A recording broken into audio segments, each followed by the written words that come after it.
इधर वैगनर प्रमुख प्रिगोजिन के दफ्तर की तलाशी ली गई। ये तस्वीरें सेंट पीटर्सबर्ग से आ रही हैं जो हम आपको दिखाने जा रहे हैं, जहां वैगनर चीफ प्रिगोजिन का ऑफिस है। सुरक्षा बल को पैसे से भरा ट्रक यहां से मिला है। भारी मात्रा में हथियार यहां से मिलते हैं। प्रिगोजिन के निजी हेलीकॉप्टर भी मिलने का दावा किया जा रहा है।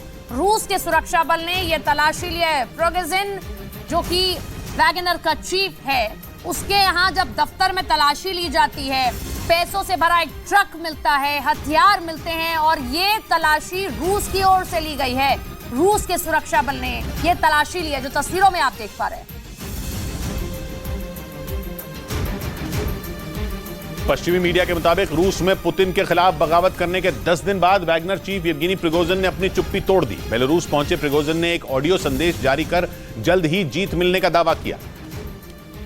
हालांकि पश्चिमी मीडिया के मुताबिक वैगनर चीफ ने अपने ऑडियो संदेश में यह नहीं बताया कि वो किसके खिलाफ जीत हासिल करना चाहते हैं, लेकिन उन्होंने रूस की जनता से वैगनर आर्मी के समर्थन में खड़े होने की अपील की। ऐसे में आशंका जताई गई कि वैगनर ग्रुप एक बार फिर पुतिन के खिलाफ विद्रोह करने की योजना बना रहा है, क्योंकि यूक्रेन जंग में रूस के लिए लड़ने वाले वैगनर ग्रुप ने 24 जून को पुतिन के खिलाफ बगावत कर दी थी।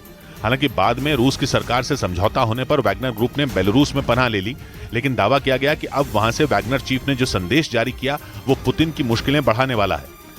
प्रिगोजिन के इस दावे के बीच पश्चिमी मीडिया ने दावा किया कि उनको बेलारूस में भी रूस के राष्ट्रपति पुतिन से खतरा है। पिछले महीने वैगनर ग्रुप के लड़ाकों ने टैंक और गोला बारूद के साथ रूस की राजधानी मॉस्को की तरफ कूच किया था, जिससे रूस के राष्ट्रपति पुतिन का खून खौल उठा था। जिसके बाद उनके गुस्से से बचने और अपनी जान बचाने के लिए वैगनर चीफ येवगेनी प्रिगोजिन ने बेलारूस में शरण ली। हालांकि बेलारूस में विपक्ष के एक नेता ने पश्चिमी मीडिया को दिए इंटरव्यू में यह दावा किया कि प्रिगोजिन कहीं भी छिप जाएं, पुतिन के गुस्से से वो बच नहीं सकते। उन्होंने येवगेनी प्रिगोजिन और उनके लड़ाकों के लिए बेलारूस को पूरी तरह असुरक्षित बताया। असल में बेलारूस रूस का सबसे करीबी देश है और उसके राष्ट्रपति अलेक्जेंडर लुकाशेंको पुतिन के सबसे वफादार हैं। पुतिन के एक इशारे पर वो कुछ भी करने के लिए हर वक्त तैयार रहते हैं। इसी बात को आधार बनाकर बेलारूस में विपक्ष के नेता ने प्रिगोजिन के लिए खतरा बताया। उधर सीरिया के ऊपर मंडराते रूसी फाइटर जेट की वजह से वहां एक बार फिर तनाव बढ़ गया है। पश्चिमी मीडिया ने आरोप लगाया कि रूस के 3 लड़ाकू विमान सीरिया में बमबारी के इरादे से आगे बढ़ रहे थे, लेकिन उनका रास्ता अमेरिका के MQ-9 रीपर ड्रोन ने रोक लिया।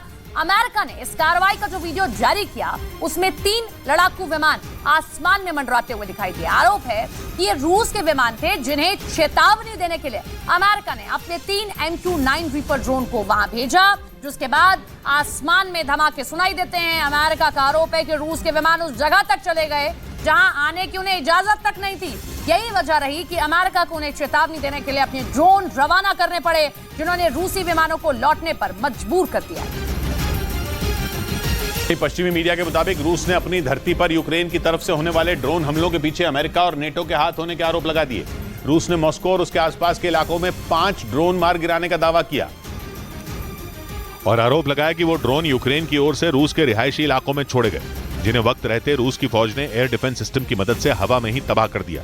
इसी बीच रूस के विदेश मंत्रालय ने उन ड्रोन हमलों के पीछे अमेरिका और नेटो का हाथ होने की बात कह दी। इतना ही नहीं, रूस के विदेश मंत्रालय ने तो यहां तक कह दिया कि रूस की धरती पर अकेले ड्रोन हमले कर पाना यूक्रेन के बूते की बात ही नहीं। और आरोप लगाया कि इसके लिए अमेरिका और उसके सहयोगी देश यूक्रेन को खुफिया जानकारी के साथ साथ सैटेलाइट मदद भी दे रहे हैं और उन्हीं की मदद से यूक्रेन की सेना रूस पर एक के बाद एक ड्रोन हमले कर रही है।